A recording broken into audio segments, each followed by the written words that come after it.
Heyo. So I've been pretty busy and I haven't had much time to work on the Teardrop camper, but I did do a few things that I didn't record. First thing is, this thing went on pretty easy, the curve. It was just a lot of pushing and fighting, and I probably should have wet it down a little bit so that way it would have been easy to turn. I'm planning on puttying over all these screws that I put in it. I've made some mistakes, you know, missed things, general idiocy. But I also put up this middle piece. I ended up doubling up the beam that went across right in here. It's a little dark in here, I know, so it's gonna be hard to see some of this.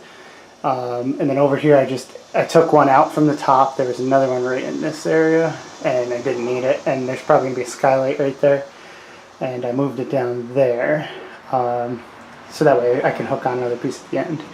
A few things to note with this.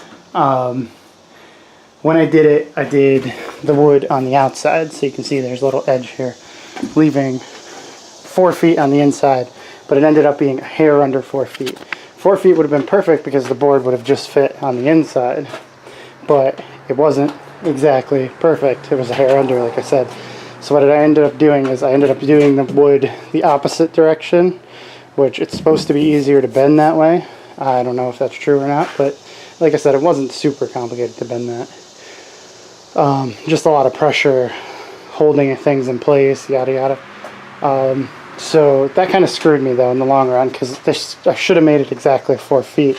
There's two problems with this, because it's not exactly 4 feet. I have to cut the pieces of hair under. The other thing is this outside area, since it's under 4 feet, you have to do the pieces the other direction. But for the siding I'm using on this, it doesn't matter. A few things that'll make life easier that I didn't do, and I knew to do, but I just didn't do it, is pre-drill your holes. You know, it'll make it come out nicer. I'm going to cover most of this stuff, but it's going to be covered in canvas anyway. So, yeah, so we got the door opening is actually not too bad of a size. It's okay. In here I'm going to have to get some light because it's getting dark very quick. I left this piece open, that piece open for now for light, because these are just going to take 5 minutes to put pieces up on the ends. Yeah, so one of the next things that's going to have to be done is wiring, and I have to decide what I'm doing with wiring. I should do 12 volt lights probably for most of it. There's going to be 120 volt outlets in certain places. I haven't decided exactly where, probably front and the back, maybe one up high, one low. I'm thinking maybe like putting one up there and putting a shelf under it, so that way you can like charge your phones. I'd like one low though, but I also need one for the air conditioner, which I gotta measure, which is going probably up there or maybe there. I haven't decided, so we'll see. Need to figure out windows, and there's a ton of stuff, but figuring out what I'm gonna do for wiring probably should be done soon, because like I said, I need lights on the inside. And if I'm doing 12 volt lights, it's easy enough to hook something up to it so I can power lights while I'm working in it. But yeah, so that's it for right now. I just wanted to give you a little update.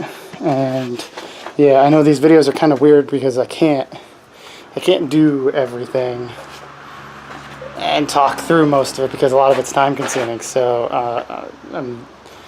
my plan is to voice over most of the stuff that's just tedious, boring, run through it real quick. But I'm learning as I do this, and hopefully you get something out of it if you're planning on doing this. But yeah, so I'll see you in the next one.